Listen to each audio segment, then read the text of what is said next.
अस्सलाम वालेकुम। आज मैं अपना CS 606 का पेपर शेयर करने जा रही हूँ और इसका मैंने वर्ड फाइल नहीं बनाई, बस हैंड आउट्स में निशान लगा दिए मैंने, तो मतलब जितना मुझे याद है। तो देखते हैं क्या था इसमें। लेक्चर नंबर 19 इसमें हमारे पास, तो आई थिंक कुछ नहीं था। हाँ, नहीं है इसमें कुछ भी। लेक्चर नंबर 20 का ये जो आपके पास ये फर्स्ट पैरा है ना, ये आप MCQs के लिए मस्त देख लें, बिकॉज इसमें से मेरे पास बॉटम अप का आया था MCQs। उसके बाद ये नीचे मेरे पास क्वेश्चन आया था, ये तो नहीं था, कोई और मुझे ग्रामर दी गई थी और उसको रिड्यूस ही करना था, बट वो डिफरेंट था, उसमें सारे थी भी थोड़ी बड़ी, आई थिंक वो मुझे सही से याद नहीं है। उसके बाद लेक्चर नंबर 20 में से और कुछ नहीं था मेरे पास। लेक्चर नंबर 21 यहाँ से नहीं, कुछ नहीं था यहाँ से। लेक्चर नंबर 22 में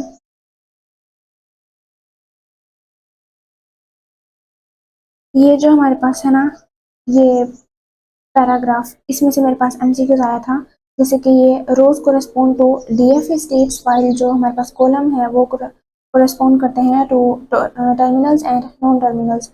ये MCQs आया था मेरे पास। उसके बाद है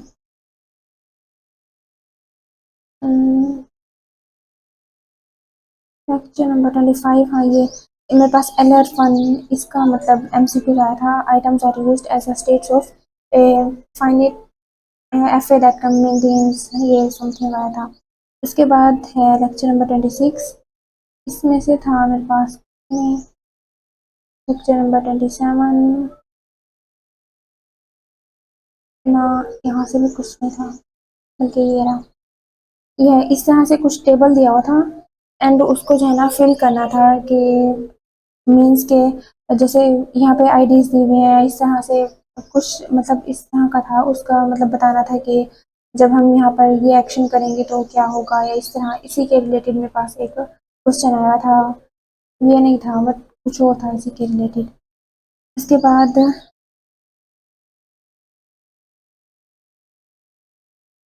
यहाँ पर, हाँ, ये LALR1 stands for look ahead LR1, ये मेरे पास MCQs था। उसके बाद है, हाँ, वैसे ये जो पैरा दिया हुआ है ना LALR1 का, ये भी आप मतलब MCQs के लिए देख लें चाहिए, ये हाँ स्पेशली लास्ट पैरा जो दिया हुआ है।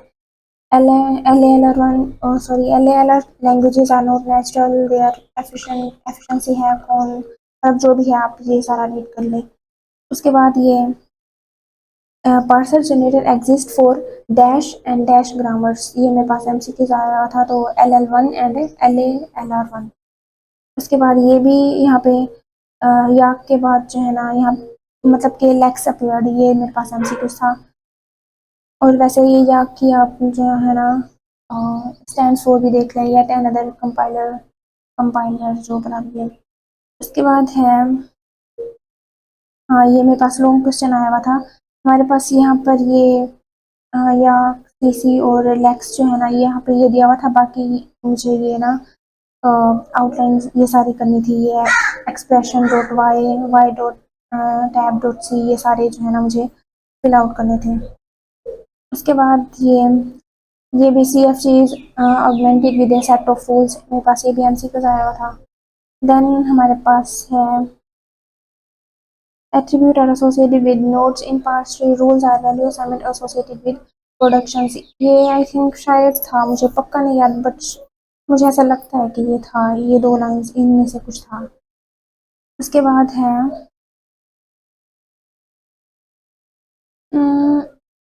Terms of attributes.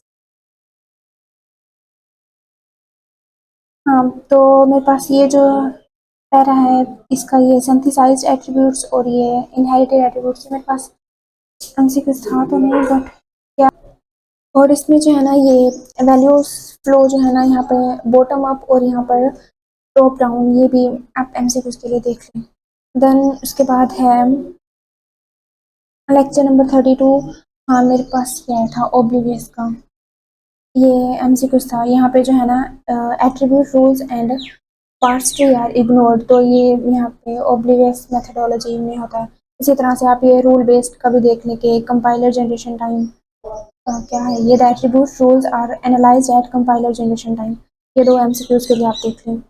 उसके बाद है ये एड होक एनालिसिस, ये भी आप एमसीक्यूज के लिए देख लें, बट मेरे पास जो आया था ये ओब्लिवियस मेथोडोलॉजी जो है ये आया था। देन है नेक्स्ट लेक्चर 33 34 में से क्या है, हाँ ये मेरे पास डबल जो है ना, ये डबल डॉलर का ये जो साइन है ये आया था कि refers to the symbol on the left hand side of the production. इसी तरह से आप ये जो सिंगल है ये भी आप देख लें कि is used by arc to refer to values of symbols on the right hand side of the grammar production। Single वाला राइट हैंड साइड, जबकि जो डबल है वो लेफ्ट हैंड साइड।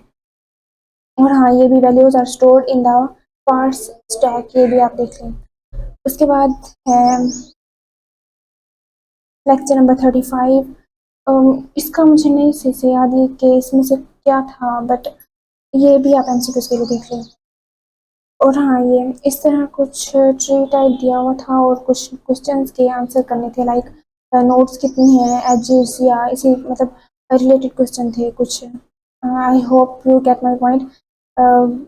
मीन्स के जैसे पता नहीं कौन सा पहले सीएस का सब्जेक्ट था, उसमें भी हमने नोड्स एजेस वर्टिसेस ये सब कुछ पढ़े हैं, उसमें लाइक इसमें भी ऐसे कुछ बताना था। उसके बाद ना ये था a directed acyclic graph is a contraction of the AST that avoids duplication। Then हमारे पास है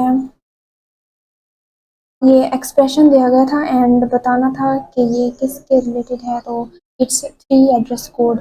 इसी तरह से कुछ मतलब यहाँ पे कुछ ऑपरेटर भी दिया गया था और वैल्यूज भी दी हुई थी, तो बस यही बताना था ये क्या है, तो थ्री एड्रेस कोड था वो। देन है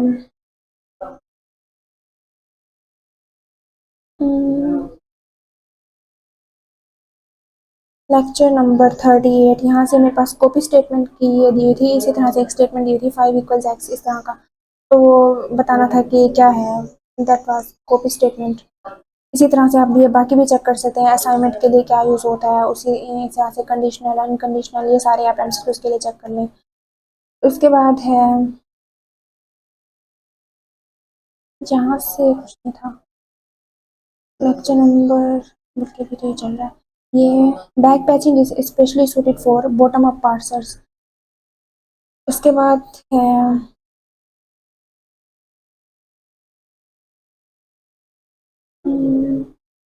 41 में से कुछ नहीं है, लेक्चर नंबर 42। यहाँ code generation module has to tackle a number of issues, तो आई थिंक पता नहीं बस इनके इश्यूज के नाम बताने थे या फिर ये एमसीक्यूज में कुछ इश्यूज दिए हुए थे और चूज करना था, आई थिंक इस तरह का कुछ था। तो आप ये देख लें memory management, instruction selection, instruction scheduling और रजिस्टर एलोकेशन। इसके बाद आगे है ये CFG का, यहाँ से कुछ था मेरे पास एमसीक्यूज। ये वी वर्टिसेस और नोड्स, मीन्स आप ये फर्स्ट पैरा जो है ना चेक कर लें, E equals V cross V edges potential flow of control entry is an element of V something कुछ भी है, ये जो है ना फर्स्ट पैरा चेक कर लें। इसके बाद है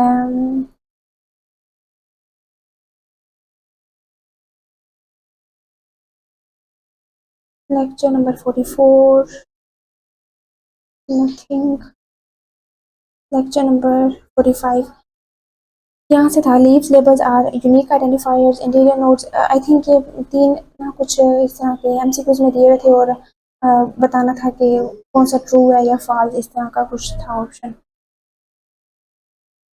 देन हमारे पास आई थिंक एंड भी हो रहा है। Okay, thank you so much for watching, मिलते हैं नेक्स्ट पेपर में। अल्लाह हाफिज़।